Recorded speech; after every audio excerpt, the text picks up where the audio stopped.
Hello, YouTube. We just put in our worst day going back to February of this year. So every bounce has been a dead cat bounce, dead cat bounce, dead cat bounce, and even this most recent move has been a dead cat bounce. So how low are we going to go? Because today alone, Google is down by 9.5%. They wiped out $150 billion just from their market cap and a whole bunch more from the rest of the market. The Nasdaq is set for the worst day of losses since February. We all know that the worst day since is usually followed by the best day since, but man, this has been bleak. This has been bloody. This is not fun. The S&P falls more than 1% to close below 4,200 for the first time since May. NASDAQ notches worst day since February. So why is this important?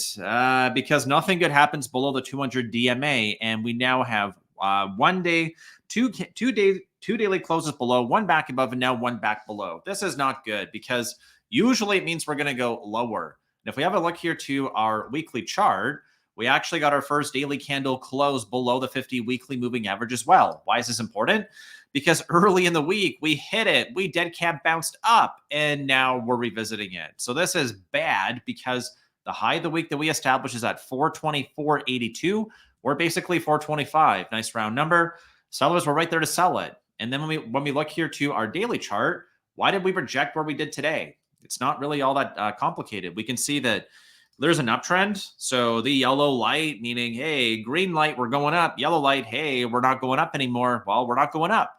And we rejected almost perfectly off this uptrend, which basically just takes the low going to November, not to October. And then the second part here is that if we delete everything, we can note that our high of the day pretty much tagged these lows over here. So down to the 200 DMA, bounce, don't quite hit it. Bounce up to the 50, don't quite hit it. Slam onto the 200, and on the first day we actually hit it, we closed below it, dead cat bounce, and now we're right back here below. So all we managed to do was to bounce up, not even to test the 200 average at 422.88. We were off by about $1 and only made it to these relative lows. So this is really bad. There's no way I can try to spin this as being bullish. All I can say is that the stage was set, which is what we talked about on the weekend, for an explosive move. But here's where it gets quite sour, quite challenging if we are bulls. Let's read these headlines and see if we can actually understand them. This goes back to August, and we went over this article before, so we shouldn't be too surprised by it. A week of 1% moves on the S&P could trigger forced selling. That's what I put in the title of the video today, forced selling. If we had a 1% move every single day for the last week, the answer is yes. 1%, 1%, 1%, 1%, 1%, 1%. That's more than a week. And the worst part is that this is not good. We talked about, I think it was $28.8 billion in forced selling last time. This time it's probably going to be more because we look to this next article now.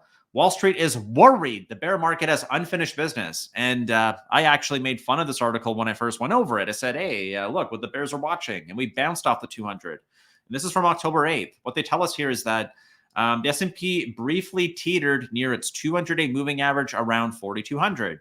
Well, now we're below it. And if we go through the article, what it pretty much tells us is that, hey, if there's unfinished business, we're going to go to that 200-day moving average, and then we're going to lose it. Well, we did that. We got to the 200. We lost it. We gapped down, pumped up, got a failed breakdown attempt, and there's the puke. So can't stop big tech. Well, it looks like Google did it single-handedly. It was Tesla last week. This week it's Google. Oh my goodness, when is it going to end? Before we go further, I'm going to ask you for a huge favor, please and thank you. If you could please consider smashing that thumbs up and subscribing to the channel, I would really, really appreciate that. And I'll thank you ahead of time because you guys are just such a great audience. All right, so now how low are we going to go? Well, a 1% per week move just means that there's going to likely be more forced selling. That's right. We're on the long-term support or the 200 DMA, and we're probably going to see more selling below it. And this loss of the 200 DMA also means that this unfinished business can mean that this could start to really give us that explosive move we talked about on the weekend. Meta beats on top and bottom line as revenue jumps 23%. What's happening in after hours? Hey, we're up 40 cents. We're up 0.1%. That's it. The market saved. If we're buying Bitcoin, the market saved. But our stonks look like stinks. They are not making very much progress to the upside. What's very interesting to me, though, as I watch this, we were at 35 for fear and greed today, and we're currently at 30, or only 1% lower. So for the worst day since February, we only go down by 1 point. that tells me one of two things. It either tells me that bulls are being complacent or the bears are tired. The bears are tired because they should be clamping down, capitalizing on this fear. We even close below every single low. But it also means that the bulls are probably building a position where they're not terribly scared if we go lower and lower because they're building that position.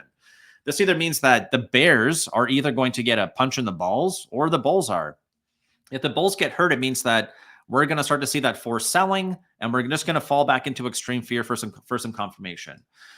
Jerome Powell is likely talking right now as I'm recording the video. I'm just going to skip over that because we're not expecting any monetary policy. Like we noted, there is a blackout period, but we did hear from the Bank of Canada. And there was a very interesting comment from Mohamed El-Erian that I read this morning that I will read to you now. Why? This guy's smart. He runs Allianz. Let's read what he said. The Federal Reserve is highly likely to follow the examples of the Bank of Canada today. Headline from Economics or from basically Bloomberg. Bank of Canada holds rates at 5%, keeps more rakes on table, and hopes to avoid an Australia-type inflation surprise. The reporting below, also from today, comes from The Guardian. Australia's inflation rate quickened in the September quarter, boosted by higher petrol prices, adding to the pressure of the Reserve Bank to hike interest rates again. The headline CPI rose to 1.2 in July to September, up from 0.8 in June. There you go. That's not good. So how low can we go? Oh, baby, we can go down. We can get down. We can get down. And on Friday, we can get down even more. Just call Rebecca Black.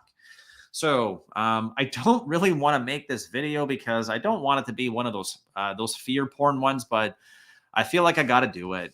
On the weekend, we talked about how the stage was set. Well, let's try to be objective on these different timeframes here. So let's see whether or not we're currently above those moving averages or whether we're pointing up. Well, that's the last uptrend I could find. The yellow one is the last one. So we're not pointing up anymore. We're currently pointing at best sideways, but probably pointing down in the short term or since we formed our high back to the last earnings cycle in July. We're also below both averages. So we're below the short-term price. We're below the long-term price. That's a bear. Why? We're below short and long-term price. Looking forward here to, and we're just looking at the S&P because frankly, that's what I really care about the most. It's the best gauge of the market. Unless we're just purely investing in tech, we want to make sure we understand what the broader market's doing. I call that the Niagara Falls. All right, so now we got to close below the 50. So what does that mean? We're in a kangaroo. We're in bull when we're above both. Maybe that's why I've been bullish for a while, because on the weekly time frame, which is what drives my decision making, we've been above. Well, now we're not. So this is a kangaroo because we are below the 50, but we're above the 200. So we're below the short-term price, but above the long-term price. That's a kangaroo. Now, if we move forward here to the monthly, bull. Bull here as well, but we definitely got some warning signs. Look at these monthly candles. They look terrible if you're a bull. You can't look at this and tell me, oh yeah, look at this. I love that pattern. People are like, man, I want to buy at 415, 410. I'm like, do you understand what happens if we go down there? It means we're washing out the whole pump. That's bad. We're going to stop pointing up. We're going to lose key Fibonacci areas. As a reminder, 413.50, let me just double check. 413.50 is going to be 10% off the high, and that's officially correction territory.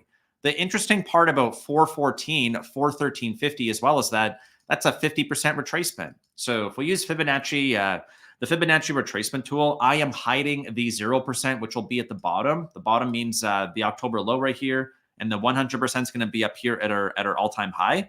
But what it means is that from the all-time high that we established, we went down to the low.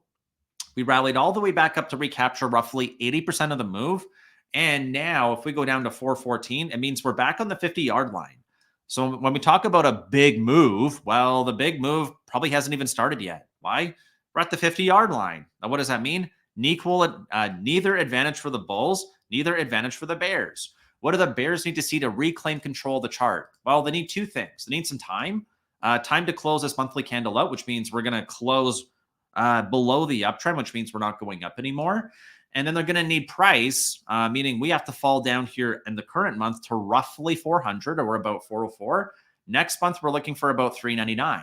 So that means that into next month, if we lose 398.50 or the 38% retracement, the odds increase. We're probably going to go all the way back down and fully puke up the whole move. Bear market returns. And frankly, that's not fun for the bulls at all. And what I mentioned before is that I have a thesis, but more importantly, I know precisely where I'm wrong. When we have a candle that's open and not yet closed with a failed breakdown back above key relative lows, for me, that's a sign of bullishness as we're pointing up.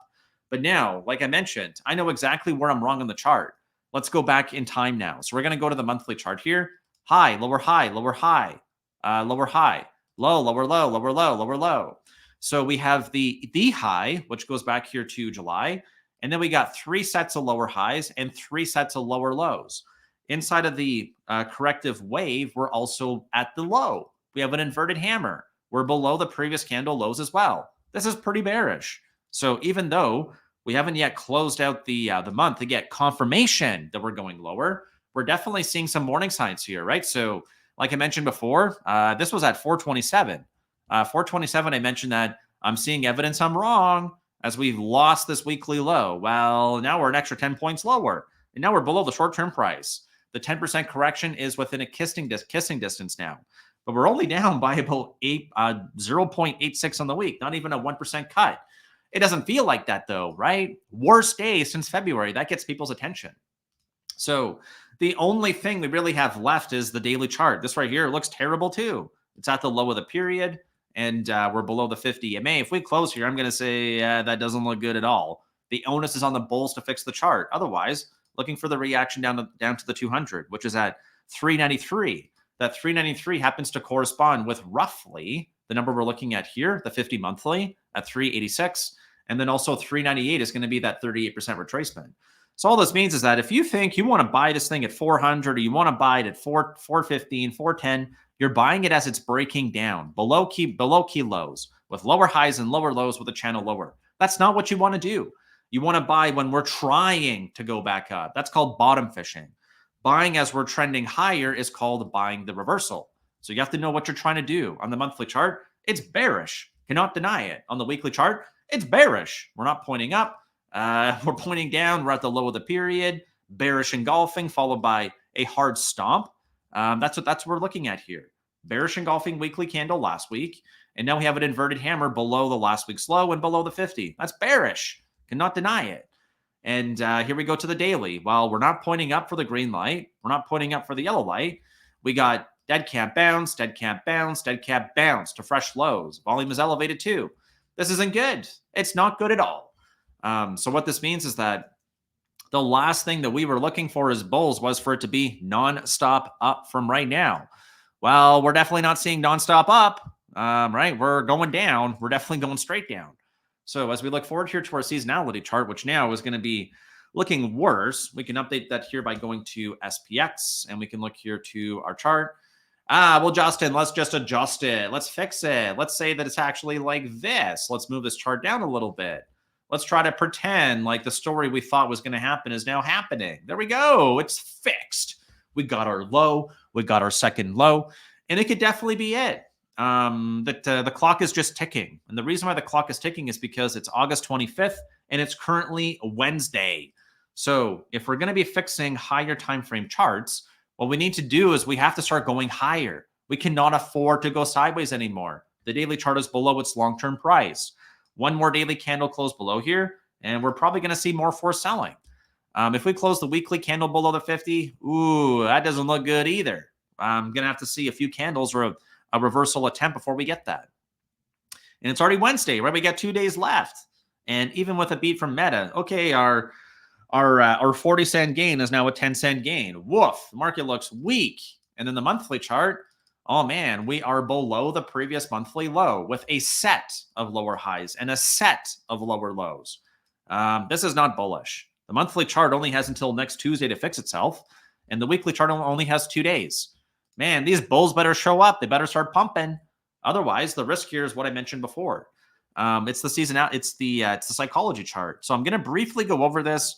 And if we do what I just mentioned going into this next weekend, this is what I'm going to talk about on the weekend. So you're getting a preview here. And yes, I understand I'm a flip-flop and flapjack, and every day I always say something different. Man, if the market could just go in a straight line, I would really appreciate that.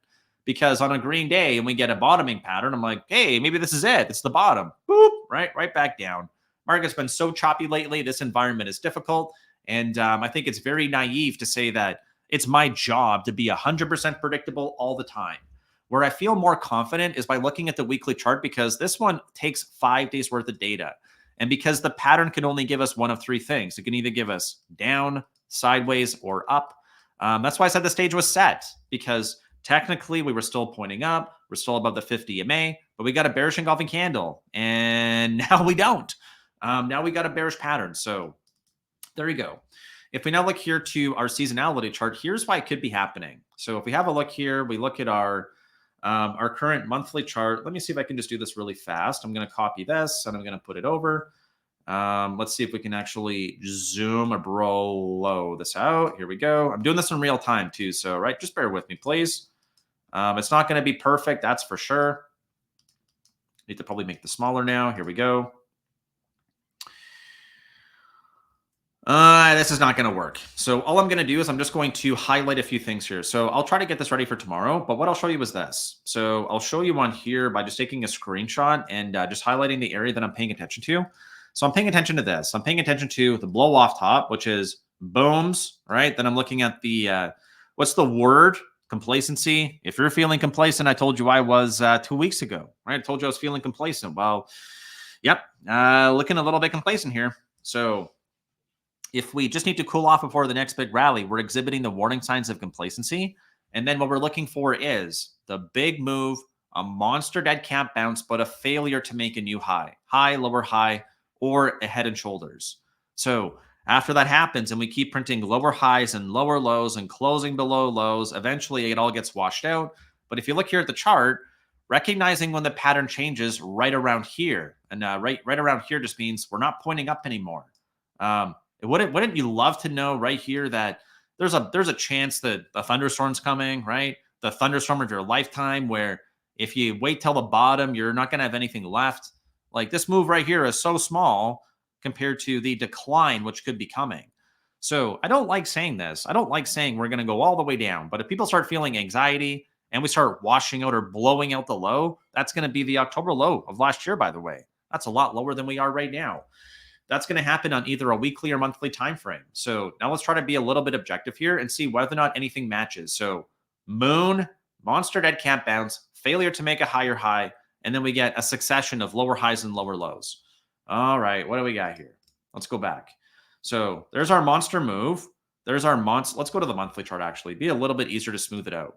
So right here, if we look at this right here, and we just put a line chart because it'll be a little bit easier to look at. Here we go, line chart. So now we can delete this. So monster move higher, monster dead cat bounce, lower high. So we got our high, lower high. And now we have a succession of lower highs and lower lows. We can see that here by high, lower high, lower high, lower high, low, lower low, lower low. So now we have that pattern here where if we look at the line chart, it's pretty much lining up for me. We're seeing this curl lower and we're testing that key relative high. So that's like right here, right? Testing that, let me just see, testing the key relative high. So there's our bounce. We're right about right here. That's risky for me. That's a risky biscuit. Better make sure we know what we're doing.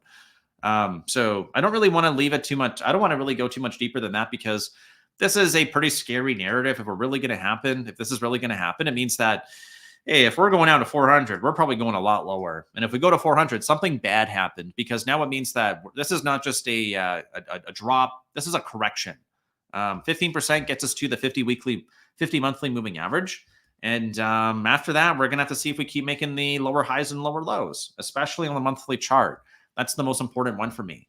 The weekly is my guide, but I cannot ignore what's happening on the monthly chart. So anyways, now that we talked about the stage being set on the weekend, if you want to watch more, you can now watch that video here on the left-hand side. And if you want to subscribe to the channel, you can do that by clicking here on the right-hand side. If not, thank you so much for tuning in, and I look forward to seeing you tomorrow. Thank you again.